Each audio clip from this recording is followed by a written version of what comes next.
No way, dude. That is very deep. That's crazy.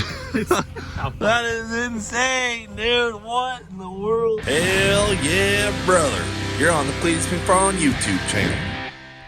All right, what's going on, guys? Today's video is gonna start off a little boring. The back half of the video is where I'm actually gonna show you what existing light system we have and some of the problems that we have with it. But the first half is going over stuff about a new lighting system for the Freedom Factory, what it's gonna take us to get to this point, and whether or not we're gonna do it, which there's a lot of variables in that. So I just wanna cover everything from the ground up really quick. I'll try and make it simple and fast. I think I've gotten probably a total of 3 or 4 legitimate lighting quotes, because what happens is these companies can use Google Images and do what's called a photometric survey.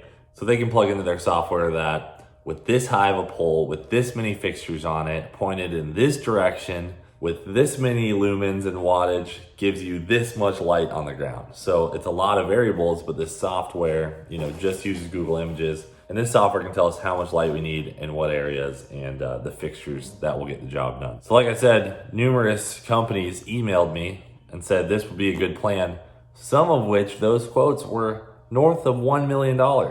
Some of which were less than $500,000, but still very expensive. So there was only one company that actually came here in person and has surveyed the entire track, and that is our buddy Doug from Central Florida Electrician. So you can check out their website at centralfloridaelectrician.com. They are the quote that I'm going to talk about today, because I feel like I really know what I'm getting with those guys. So first things first, they came out here in the middle of the night on like a Friday. We all met out here and we tested the current lighting system. We went around the entire track and saw where the light is and where the light is lacking, and I'll show you that clip first. Well, we're gonna be waiting for a while. These lights don't spool up the fastest. In fact, my phone light puts out more light than these when they're first kicking on. So we got 2 left on that pole, 2 left on that pole, 3 on that one, 2 on that one. Once they spool up, we'll get a real good look. I love how this corner is so dark. Bright, bright, bright, bright, bright. Dark again. The phone doesn't show it real well. Oh yeah, guys, this is Doug. He's helping us out with the lighting stuff. So tonight, we're gonna get a candlelight reading. So it's do photometrics and get candle lights all around the track and see what is existing. Okay, so we have a before reference and an after reference. So Doug from Electric Company of South Florida was the first person to reach out that was local about the Freedom Factory lighting issue. And he already drove back down here. He drove out the first time, drove down again, so that we can get a reading of the actual lights that are hitting the ground out here. So we're gonna walk the whole track tonight. What you got here? You gotta turn your light off first. Oh my! You mean to tell me that's affecting it? Yeah, a little bit. See how Probably it's double going it. up? Oh, Yeah. Wow, look at that. Okay, we're back and no flash on. Yep. So 7-foot candles right here. Yeah, there's 3 lights on that one working, 2 on that one. Couple on those. This one I think only has 1 going, maybe 2. The front straight though, and turn 1, not so bad. And then after seeing what kind of light we were dealing with, we talked about what we wanted, and that is how we got to today's quote. So I'll start from the ground up. The poles that we currently have are old and wooden. Now, are they holding up pretty good? Yeah, I mean, we've got probably, I think, 16 poles in total. 14 of them hold light fixtures, but 2 of them are down. You guys remember we had the one just fall recently, and then 1 had fallen before we bought the track. We had a small hurricane before Les Mullets, and it knocked one of them down, but all the other ones stayed up. So I don't know, it leads me to believe that some of them are good enough to make it a little while longer. But if we're gonna do all new fixtures and spend the money to hang a bunch of new lights on top of poles, we don't want them on top of our crappy poles, because if those poles come down, then we lose everything that was on that pole, not just the wiring, but our brand new fixtures. So the guys from Central Florida Electrician do this kind of stuff for a living. They recommended that we use a concrete pole that has spiraled rebar inside, and they're 65 feet tall, 13,000 pounds. But the thing is that these are designed for 140 mile an hour winds, even with the fixtures on top. So this is a really serious upgrade over the old wooden poles, but these suckers are $4,000 each and they have an 8-week lead time. So we're gonna end up having to buy 18 of those poles. So 18 65-foot poles, spiral reinforced concrete, $90,000. Spicy, okay? That's the poles. Then we gotta talk about the fixtures. So the light, and when I say fixtures, I refer to the lights that'll actually be on top of the poles. So when I put out the initial thing saying, hey, if you guys wanna help us do the lighting at the track, hit us up. We heard from a bunch of different companies, but only one company, and that's this guy, Mike from IO Energy, hit us up. And he said, this is kind of just a crazy deal.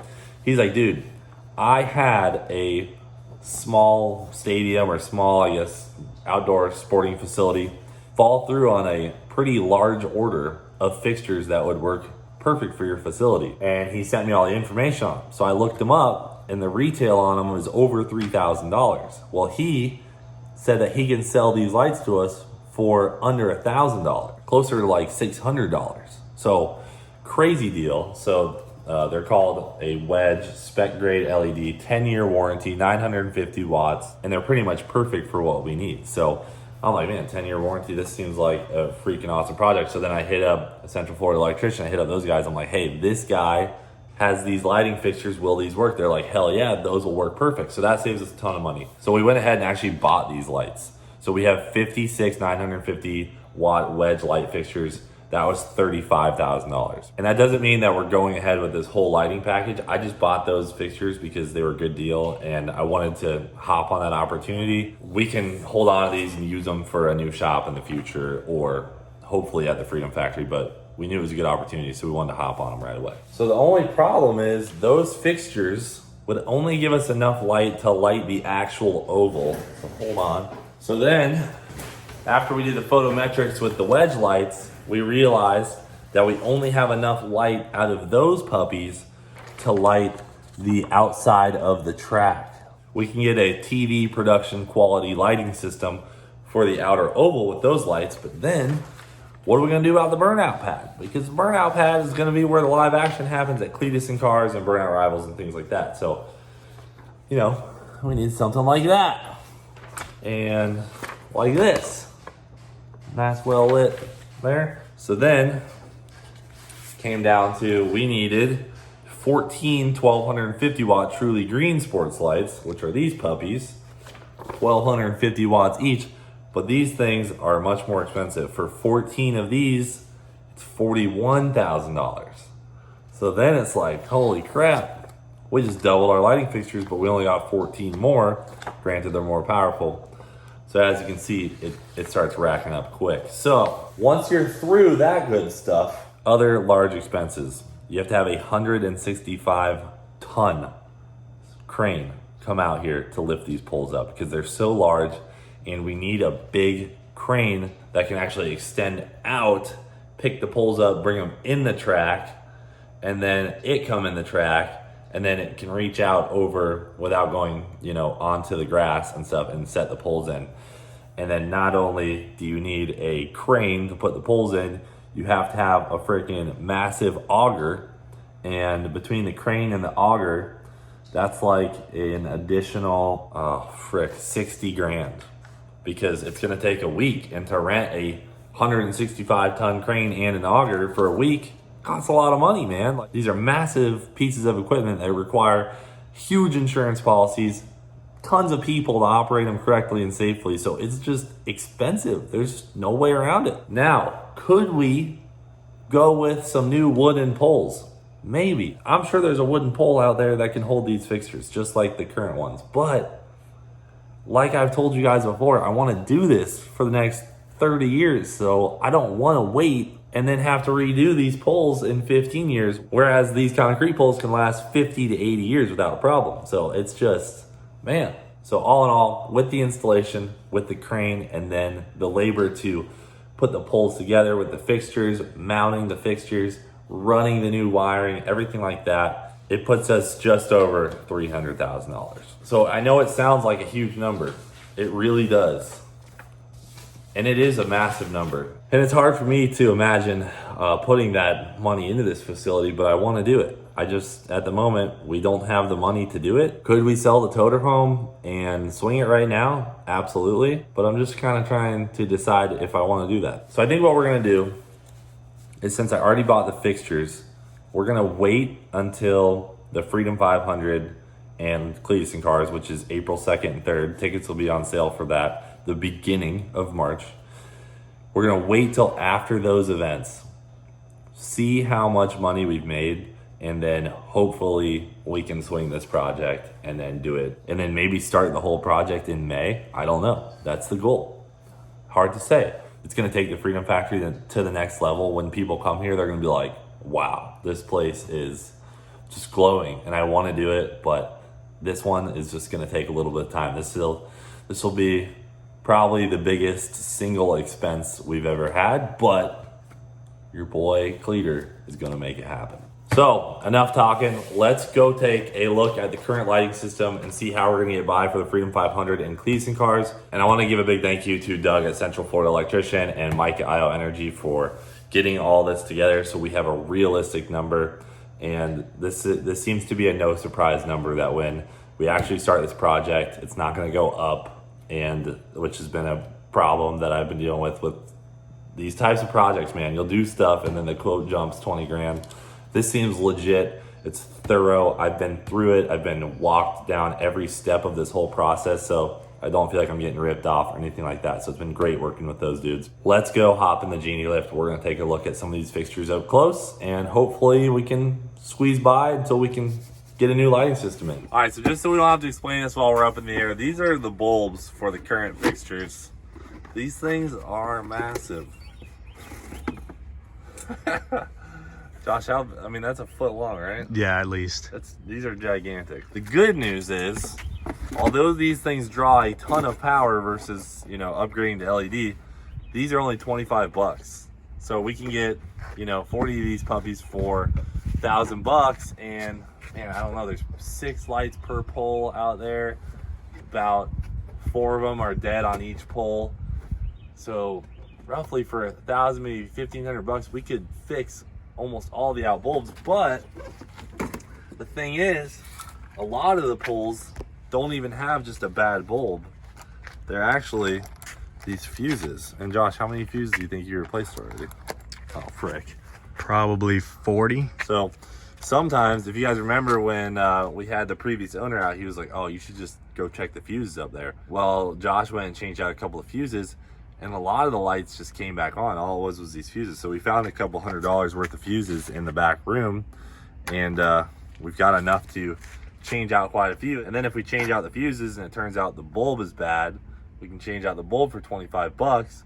So we might be able to double the lighting power we currently have just by doing fuses and bulbs. And then some of the wiring is wore out, which you guys will see here in a minute. But makes you think we might be able to get double the power we currently have and not have to spend a couple $100,000. So I don't know. What you guys will see today can maybe help us decide, do we change out everything? I mean, it's tough because the poles are really the bad part. The lighting stuff, I think we can get away with, but I want the new poles and them all to be straight, and then we don't ever have to worry about them again if they're concrete. So I don't know. It's just, we're gonna go take a look. All right, so we'll have you guys know that we're wearing harnesses today. Well, because last time we used the Genie, everyone was pissed that we didn't wear harnesses, and so we're doing this for you guys, and also so that we don't fall off, and then we also know to wear masks when we cut concrete now. Isn't that right, Josh? That's right. We're not making that mistake again, dude. No. You guys always hold us liable when we do something stupid, so we appreciate that. Let's hit this one real quick, because that one's got the messed up wiring. We can show them right off the kick. 4-wheel drive, brother. This is actually one of our better poles. Looks pretty good. Definitely one of our better poles. And all the power in the track is dead right now, so we are good to touch this stuff. Otherwise, we would know if we weren't supposed to. I promise you that. Josh and I are both not afraid of heights, but this is just a little sketch. Little sketch. All right, so we'll take a gander in here. Oh, come on. Wait, let me get the spray ready. Oh. Yeah, let's just spray stuff inside of our wiring box. Ready? I'm ready. Ugh. Nope, just Oh. a lizard. Just a lizard. Dude, what's that freaking lizard doing up here? Pet house.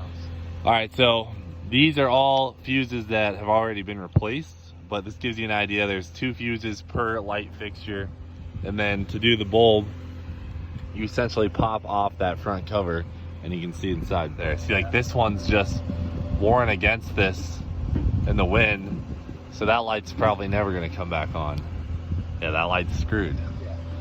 So And that's also the worst thing inside the box. yeah, so maybe we get maybe we just get some of these wires repaired. We just go, like, look at this one too. Yeah. That one's toast. Oh yeah, same one. Toast. That one is about toast. That one's good. That one's about toast. So we might just have to do some of these wires. That might be, I think that's not a bad idea. that might be a simpler way. So all the fuses in that one have been changed out. We can come up here and check the wiring at another time when we can actually turn the lights on and off, and then we can decide, you know, maybe need the bulb. This takes a while. They don't have like a turbo genie lift. Actually, it is turbo, isn't it? Can we like get a blower motor or something for this thing? Swat. This is a nice pull here. And then our biggest issue for right now is these 2 that are down in turn 2. Man, it gets so dark over there. It's like that whole stretch gets dark. Yeah, well, 3 lights are out, 3 poles are out. How many light towers did we put on last time? 2? 2. It seemed to help. Yeah. So we'll probably find if we just get those temporary roll around light towers, put one there, maybe one on the outside wall, and we should be okay for that. It's kind of hard to repair a pole that's already broken in half. Oh wow. Oh wow. That's above our pay grade, Josh. I think what happens is they're just running the wire through that now and then up into this bigger box. Josh has a diagram here. Tells us which pole has which lights out. What are we working with on this one? So this one, the 3 on the right are out. 1, 2, 3. Oh really? Yeah. Yeah, let's try and swap out this bulb. I mean, maybe it is the bulb. This bulb's probably been in here for many years. Oh, you got, oh. No, I think that's it. I don't know, dude. I think the bottom of the bulb No way. got stuck in there. After further investigation, this belongs to the fixture, not the bulb. This part, this key, this just ripped out of the fixture. So hold that.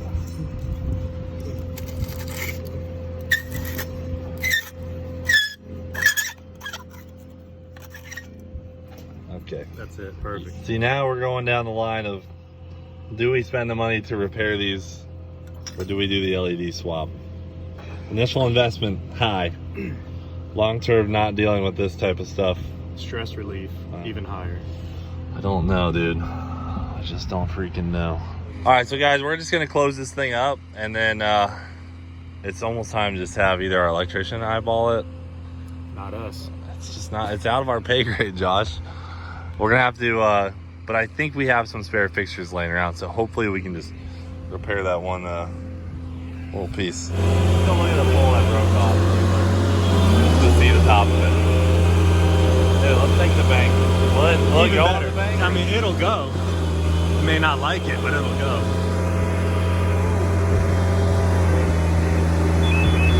Oh! This is our dark spot on the track. Don't mind the alarm going off. I know what I'm doing.